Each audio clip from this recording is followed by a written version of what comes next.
여러분 안녕하십니까, 반장입니다. 2014년 데뷔한 걸그룹 러블리즈의 멤버로 활동하며 많은 이들의 사랑을 받은 서지수.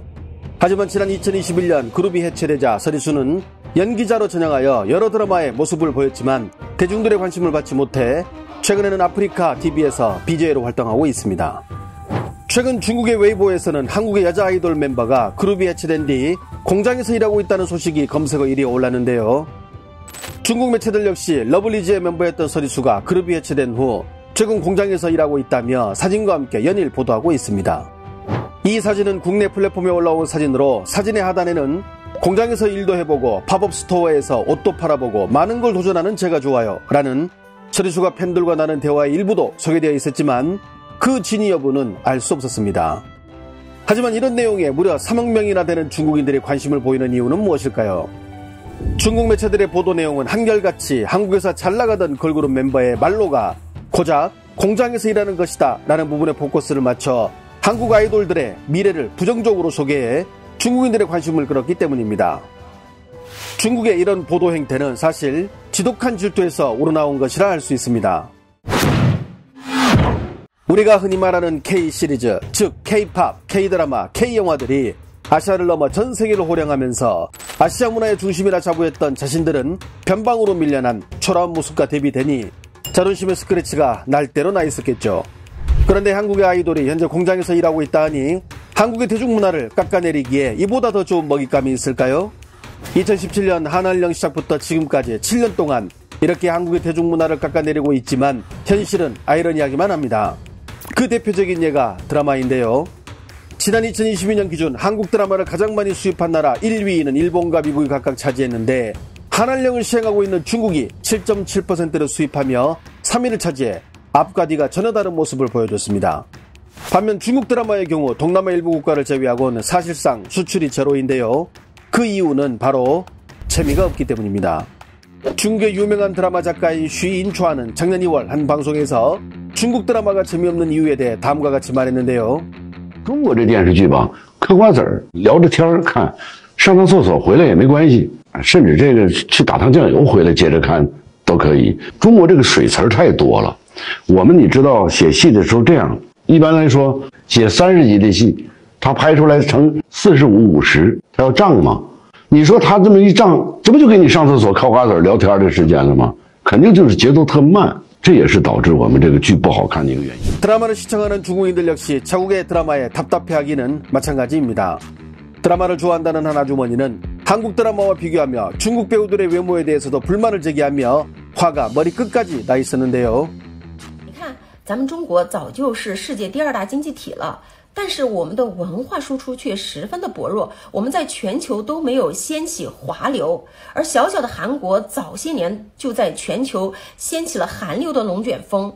至于欧美就更不用说了啊，好莱坞电影它就是一个文化的龙卷风，可以征服全球，甚至在我们国家多年来保持着压倒性的优势。 我觉得文化输出这一块，特别是影视文化，如果你想征服别国观众，首先呢，你在审美上得先征服女观众，美好的爱情，美好的颜值。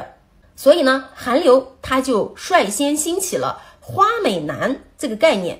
我第一次是从韩流的这种影视软文里看到的。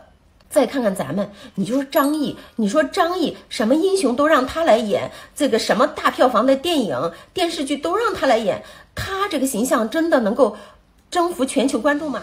2023년 상반기 미국 대표 OTT 플랫폼에 가장 많이 시청한 콘텐츠 가운데 3위를 차지한 더 글로리를 포함 한국 드라마가 무려 14개나 순위권에 올랐습니다.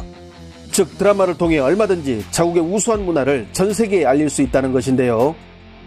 중국과 이란을 오가며 10년째 가이드 생활하고 있는 이란의 한 여성은 유창한 중국어로 주로 중국의 플랫폼에서 활동하는 유명한 인플루언서인데요. 지난 2월 29일 그녀는 바로 이 점을 언급하며 한국을 청구하라고 중국인들에게 조언을 건네기도 했습니다. 现在呢，我要聊一聊中国的邻居韩国。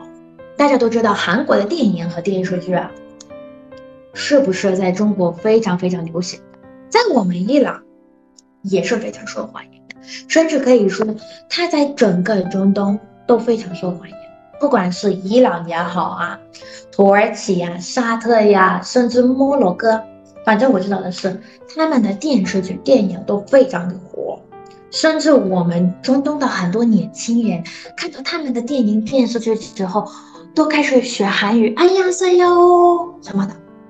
我呢，以前专门去采访过我们伊朗的一些年轻人，然后我问了他们，你们为什么那么喜欢看中国的看韩国的电影和电视剧呢？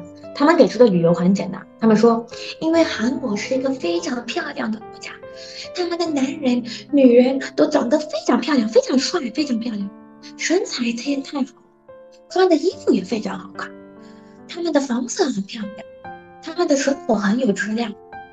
我听完总结了一下，对呀，这就是我们伊朗年轻人能从这些韩剧里找到自己想要的那种理想的生活。没错，这就是他们想要的生活。他们在这些电影里面看到的就是他们内心里期待的一种 dream life， 对不对？所以呢，韩国给中国提供了一个很好的一个 example， 很好的一个例子，那就是如果你选择对的影视作品，其实你可以带来很好的宣传。뿐만 아닙니다. 러시아 출신으로 중국에서 거주하며 크리에이터로 활동, 490만 구독자를 보유하고 있는 이 남성은 아예 꼭 봐야 할 한국 드라마 리스트를 중국인들에게 소개하는데요. 给大家推荐几个我个人非常喜欢的韩剧，你们过年没啥事儿可以刷刷看。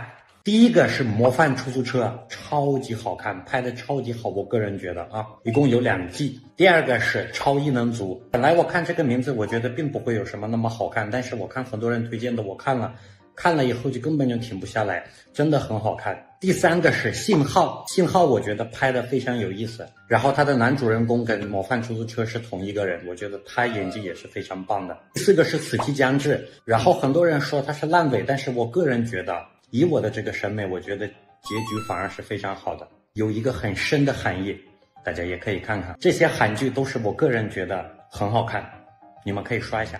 해당 내용을 접한 중국 네티즌들은 어떤 반응을 보일까요? 시끄럽고 볼 거 없는 중국 드라마와 비교하면 한국 드라마가 적어도 5단계는 윗레벨이지. 한국의 청춘 드라마는 전부 거짓입니다. 부디 이란 젊은이들이 꿈에서 깨어 현실을 자극하길. 한국 드라마는 확실히 좋긴 좋아. 스토리가 감동적이고 작가나 감독들의 상상력이 풍부한 것 같아. 님, 요즘 중국 드라마 안 보셨나요? 한국 드라마보다 재밌는 거 훨씬 많아요. 일본은 애니메이션을 수출하고 한국은 아이돌 문화를 수출하고 한국 드라마가 중국에서 유행하던 시기는 이미 끝났음. 중국에서 한류는 이미 끝났지. 지금은 중화의 시대. 웃겨 죽는 줄. 한국 드라마가 이미 중국에서 끝났다고? 인터넷에서 몰래 해적판으로 다들 보고 있는데 한국이 머리 잘 썼지. 일단 드라마나 영화로 밑밥 깔고 바로 기업들이 들어가서 현지 시장 공략하니까. 중국에서 평점 9.7을 받으며 역대 한국 드라마 가운데 부동의 1위를 달리고 있는 응답하라 1988. 한알량이 한창이던 지난 2018년 12월 응파를 그대로 베낀 40부작 중국 드라마 우리의 청춘기. 중국 팬들이 응파를 너무 베껴 창피했다고 반발한 이 드라마는 평점 4.5를 받으며 그렇게 아무도 모르게 쓸쓸하게 막을 내렸습니다. 좋아요와 알림 설정은 제가 영상을 만드는데 큰 힘이 됩니다. 시청해주셔서 감사합니다. 행복한 하루 보내시길 바랍니다.